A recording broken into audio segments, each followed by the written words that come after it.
कम समय सटीक खबर। स्वागत है आपका यूपी असली खबर में। चलिए जानते हैं उत्तर प्रदेश के सभी जिलों की आज की बड़ी खबरें सिर्फ 10 मिनट में। अगर आप भी चाहते हैं कि यूपी की कोई भी अपडेट आपसे मिस न हो तो वीडियो को लाइक करके अपना प्यार दें और चैनल को सब्सक्राइब जरूर करें। साथ ही अपने जिले का नाम कमेंट में जरूर लिखें ताकि हम वहां की खबरें और विस्तार से दिखा सकें। चलिए शुरू करते हैं।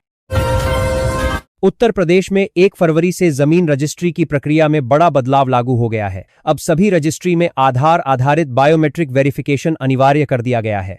इस नई व्यवस्था के तहत खरीदार, विक्रेता और गवाह तीनों की पहचान बायोमेट्रिक तरीके से होगी। महानिरीक्षक निबंधन नेहा शर्मा ने इस संबंध में शासनादेश जारी कर दिया है। यह कदम जमीन घोटाले और फर्जीवाड़े को रोकने के लिए उठाया गया है। पीएम किसान सम्मान निधि योजना की 22वीं किस्त फरवरी के अंत तक किसानों के खाते में आने की संभावना है। इस योजना के तहत पात्र किसानों को सालाना 6,000 रुपये 3 किस्तों में दिए जाते हैं। केंद्र सरकार जल्द ही इस किस्त को जारी करने की तैयारी में है। किसान अपनी पात्रता और खाते की जानकारी पीएम किसान पोर्टल पर चेक कर सकते हैं। यूआईडीएआई ने आधार कार्ड में ऑनलाइन दस्तावेज अपडेट की मुफ्त सुविधा को 14 जून 2026 तक बढ़ा दिया है। नाम, पता, जन्मतिथि या अन्य विवरण बदलने वाले लोग माय आधार पोर्टल पर रजिस्टर्ड मोबाइल नंबर से लॉगिन कर मुफ्त में अपडेट कर सकते हैं। यह सुविधा समाप्त होने के बाद ऑफलाइन सेंटर पर शुल्क देना होगा। बच्चों के बायोमेट्रिक अपडेट के लिए भी विशेष छूट दी गई है। उत्तर प्रदेश में वृद्धावस्था पेंशन, विधवा पेंशन और दिव्यांग पेंशन योजना के तहत लाभार्थियों को जनवरी, फरवरी और मार्च 2026 की पेंशन 20 मार्च तक जारी होने की उम्मीद है। राज्य सरकार ने वित्तीय वर्ष 2025-26 के बजट में विधवा पेंशन को 500 से बढ़ाकर 1,000 रुपये प्रतिमाह कर दिया है। पेंशन का लाभ लेने के लिए आधार से लिंक होना अनिवार्य है।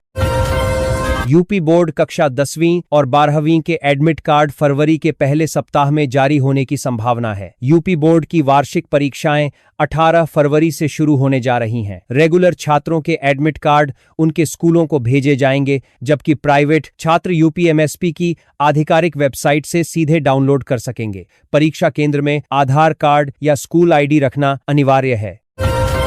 मुख्यमंत्री योगी आदित्यनाथ के निर्देश पर उत्तर प्रदेश में 24 आईपीएस अधिकारियों के तबादले कर दिए गए हैं। इस बड़े प्रशासनिक फेरबदल में मुख्यालय स्तर के अधिकारियों के साथ अयोध्या रेंज के आईजी सहित 11 महत्वपूर्ण जिलों के पुलिस अधीक्षक भी बदले गए हैं। सुजीत पांडे को पुलिस महानिदेशक अग्निशमन एवं आपात सेवाएं लखनऊ बनाया गया है।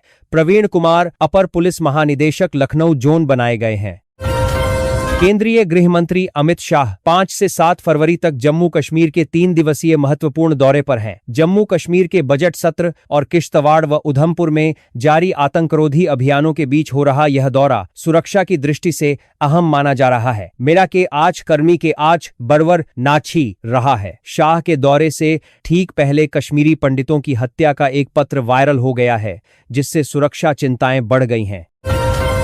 बरेली के पूर्व सिटी मजिस्ट्रेट अलंकार अग्निहोत्री ने शंकराचार्य स्वामी अविमुक्तेश्वरानंद से आशीर्वाद लेने के बाद इलाहाबाद हाईकोर्ट के वकीलों से मुलाकात की है। निलंबन नोटिस को चुनौती देने के संकेत देते हुए उन्होंने SC/ST एक्ट को सामान्य वर्ग के लिए काला कानून बताया है। 6 फरवरी तक विशेष सत्र नहीं बुलने पर 7 फरवरी से दिल्ली कूच का ऐलान वो पहले ही कर चुके हैं। उत्तर प्रदेश कांग्रेस प्रदेश अध्यक्ष अजय राय ने राहुल गांधी के लोकसभा में दिए गए बयान पर प्रतिक्रिया देते हुए कहा कि सरकार हमेशा राहुल गांधी की आवाज को दबाना चाहती है। उन्होंने कहा कि राहुल गांधी तथ्य की बात करते हैं और सही मुद्दों को उठाते हैं। जब भी राहुल गांधी देश और आम जनता को सही बात बताने की कोशिश करते हैं तो सरकार उनके विरोध में खड़ी हो जाती है। उत्तर प्रदेश में पंचायत चुनाव को लेकर अटकलें तेज हो गई हैं। शंकराचार्य विवाद, यूजीसी के नए नियमों पर नाराजगी और प्रशासनिक व्यस्तता के चलते चुनाव टलने की चर्चा है। हालांकि पंचायती राज मंत्री ओम प्रकाश राजभर ने स्पष्ट किया है कि उन्होंने मुख्यमंत्री से चर्चा की है और चुनाव समय पर ही संपन्न होंगे। राजनीतिक दल जमीनी स्तर पर सक्रिय हैं और प्रत्याशी टिकट के लिए दौड़ धूप कर रहे हैं। आज 6 फरवरी को उत्तर प्रदेश में मौसम ने एक बार फिर करवट ली है। लखनऊ सहित कई जिलों में सुबह से घने बादल छाए हुए हैं और तेज ठंडी हवाओं के साथ बूंदाबांदी हो रही है। मौसम में अचानक बदलाव के कारण तापमान तेजी से गिर गया है। दिन के समय भी गाड़ियों की लाइट जलानी पड़ रही है क्योंकि कोहरे और बादलों के कारण दृश्यता बेहद कम हो गई है। मौसम विभाग ने उत्तर प्रदेश के 20 से अधिक जिलों में घने कोहरे का येलो अलर्ट जारी किया है। सहारनपुर, मेरठ, मुरादाबाद, बरेली, लखीमपुर खीरी, गोंडा, बस्ती, गोरखपुर, महाराजगंज और देवरिया सहित कई जिलों में 100 से 500 मीटर की दृश्यता वाला घना कोहरा छाया हुआ है। पश्चिमी यूपी के कई जिलों में 15 से 25 किलोमीटर प्रति घंटे की रफ्तार से तेज हवाएं भी चल रही हैं। केंद्रीय बजट 2026 में उत्तर प्रदेश के विकास के लिए कई बड़ी घोषणाएं की गई हैं। मुख्यमंत्री योगी आदित्यनाथ ने कहा कि दुनिया के सबसे बड़े लोकतंत्र ने आज विकसित भारत का रोड मैप पेश किया है। बजट में रोजगार, स्वास्थ्य, निवेश और इंफ्रास्ट्रक्चर पर जोर दिया गया है। एमएसएमई को लोकल से ग्लोबल बनाने की ताकत देने वाले प्रावधान शामिल किए गए हैं। सोना चांदी की कीमतों में लगातार गिरावट जारी है। बजट के बाद से मल्टी कमोडिटी एक्सचेंज में दोनों कीमती धातुओं की कीमतें तेजी से गिरी हैं। 1 किलो चांदी की कीमत करीब 16,000 रुपये गिर गई है, जबकि 10 ग्राम 24 कैरेट सोने का वायदा भाव 4,000 रुपये से ज्यादा टूट गया है। बाजार विशेषज्ञों के अनुसार यह गिरावट अंतर्राष्ट्रीय बाजार में कमजोरी के कारण है।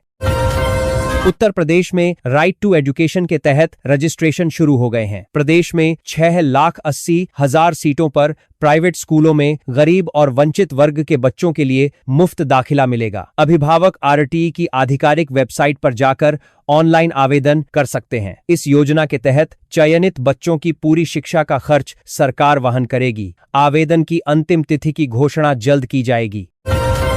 उत्तर प्रदेश पुलिस विभाग में 121 दारोगाओं को इंस्पेक्टर के पद पर प्रमोशन दिया गया है। इसके अलावा 384 मुख्य आरक्षी को उप निरीक्षक बनाया गया है। यह प्रमोशन लंबे समय से लंबित था और अब अधिकारियों को उनकी वरिष्ठता के अनुसार पदोन्नति दी गई है। नए पदों पर तैनाती के आदेश जल्द जारी किए जाएंगे। यह कदम पुलिस विभाग में नई ऊर्जा भरेगा। अयोध्या में रामकथा संग्रहालय में उत्खनन के दौरान मिले ऐतिहासिक पुरावशेषों को सहेजा जाएगा। ये पुरावशेष राम मंदिर के हक में सुप्रीम कोर्ट के फैसले का आधार थे। पुरातत्व विभाग इन दुर्लभ कलाकृतियों और अवशेषों को संरक्षित करने की योजना बना रहा है। संग्रहालय में इन्हें विशेष तरीके से प्रदर्शित किया जाएगा ताकि आने वाली पीढ़ियां इस ऐतिहासिक धरोहर को देख सकें। यह संग्रहालय पर्यटकों के लिए आकर्षण का केंद्र बनेगा। प्राथमिक शिक्षकों के समायोजन 3 में आगे की कार्यवाही पर 17 फरवरी तक रोक लगा दी गई है। अदालत ने इस मामले की अंतिम सुनवाई 17 फरवरी को तय की है। हजारों शिक्षक इस फैसले का इंतजार कर रहे हैं जो उनके करियर के लिए महत्वपूर्ण है। शिक्षक संगठनों ने सरकार से न्याय की गुहार लगाई है। इस मुद्दे पर कई वर्षों से विवाद चल रहा है। वृंदावन के प्रसिद्ध बांके बिहारी मंदिर में स्टील रेलिंग का ठेका सलीम अहमद की फर्म को मिलने पर बड़ा विवाद शुरू हो गया है। धार्मिक संगठनों और स्थानीय लोगों ने इस फैसले का विरोध करते हुए कहा है कि मंदिर परिसर में इस तरह के ठेके मुस्लिम ठेकेदारों को नहीं दिए जाने चाहिए। मंदिर प्रशासन ने कहा है कि ठेका नियमों के अनुसार दिया गया है और सबसे कम बोली लगाने वाले को मिला है।